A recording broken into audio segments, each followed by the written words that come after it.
Alright, so this is Susie from Bully City, and I'm here with the owner and the creator of Razor's Edge, Dave Wilson.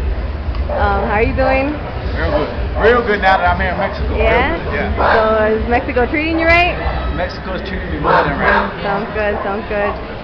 We here are starting to really get to know the bully breed, and as you can tell, as this event is going, a lot of people are knowing the breed, owning the breed, and becoming kennels and stuff like that.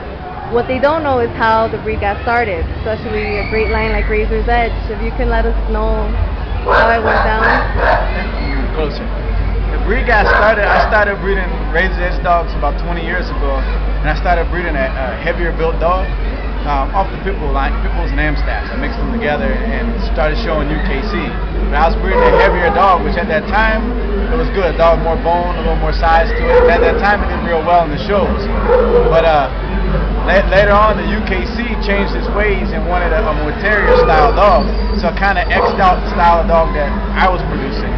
And I just started going barbecues and doing things like that and traveling around and meeting people who had my dogs. And I ended up going out to California and hooked up with Richard Barajas, who had Gotti Line and those dogs, which were very similar to the style dogs that I was breeding. So me and him kind of linked up together and decided to start working on the American Bully. And that's how we really started the American Bully breed. We started just breeding the pit bull and the Amstaff for a heavier, dog with more bone structure, a bigger dog, but a more mellow dog, And one thing that happened is I went out there to a show in LA, and when I went out there, a lot of people came out to meet me. And I was actually showing in the UKC show, but the UKC people tried to make all these people leave the park. They ended up calling the police on the people. And I talked to the people that why are these people here to meet me? They're just here to show their dogs off. They got UKC registered dogs. What are y'all doing? And they're like, Dave, you're not from California. You don't know. These people are gangsters and they're thugs and all this stuff.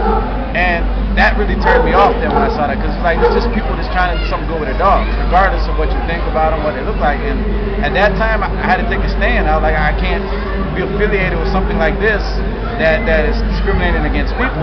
So at that point in time, we decided that we're going to go our own separate way and start the ABKC, the American Bully Kennel Club, and register them our own way, register them as our own breed, and breed a different direction, and then create an environment where everybody can come out, show, have a good time. There's no stereotypes, there's no discrimination, nothing. It's just nobody looks at anybody for anything other than the dog. It's a good, fun environment that where everybody's there to respect the dog. So that's pretty much the history of how the American Bully came to be.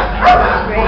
So for people out here that want to start their own bloodline, which a lot of people have tried to start, what advice do you have for them? They pretty much think they can just take a Razor's Edge dog and a Gotti line, just as an example, and they can make their own bloodline. What advice do you have for them to let them know that it's not that easy and it is time consuming? Well, there's two things to that. A lot of these dogs have been made already. A lot of the work is done, so it's very easy now to produce a good bully. There's enough blood out there, there's enough different lines, enough different looks that you can create something, whatever you want, because it's already been made. As far as making an actual bloodline, that's kind of hard to do. I mean, the way I think about it is, when I created my bloodline, I pieced together different pieces from different dogs, from different bloodlines, and I didn't call it a bloodline until it had a unique look that was completely different than anything I put in it and different than anything that existed. And then when I started to reproduce that look consistently, that's when it became a bloodline.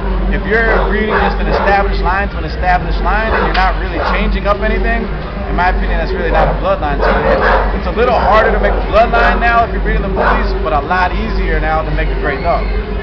Sounds good, sounds good. So what does the name Razor's Edge mean to you, and why did you use it to name your bloodline? And back in the day, it just sounded like a hard name. It's a hard-looking dog, and the name was hard, and it just fit. So, Sounds good, sounds good. So, what do you think of the dogs you've seen so far out here in Mexico? I'm surprised out here. I knew that there was a lot of bullies in Mexico. There's a lot of pit bulls here too, but I didn't expect to see this many and then this many of their quality. So there's quite a few impressive dogs out here. Sounds good.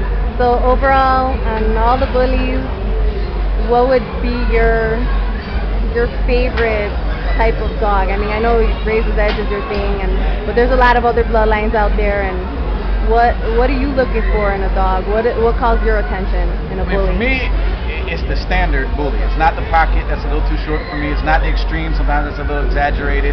It's not the classics, that's more of what I was breeding early on. It's a standard bully. When I see a good standard bully that's not too short, not too tall, but it's carrying everything from the head to the you know, they got to have muscle on the rear, the shoulders, everything. It's got to be a complete package for me.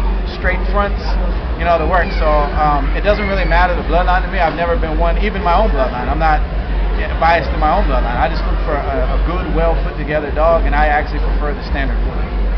Sounds good. Well, I'm not going to take up any more of your time. I am so honored to do this interview with you. I want to show people here in Mexico what your story was, the story behind creating a bully, and where these dogs actually come from, because people just think they just got little bits and pieces of information and they don't know the whole story, you know. So you put it down the way it is, and I want to thank you very much. No, you're welcome. I hope you have a great stay here in Mexico. I'm having a great time. Everything is perfect here. I don't want to leave, so I should have stayed 2 weeks, you know. Will we be seeing you again? Yeah, oh yeah, I'll be back next Mexico show. So Sounds good. Thank you so much. All right, thank you. Respect.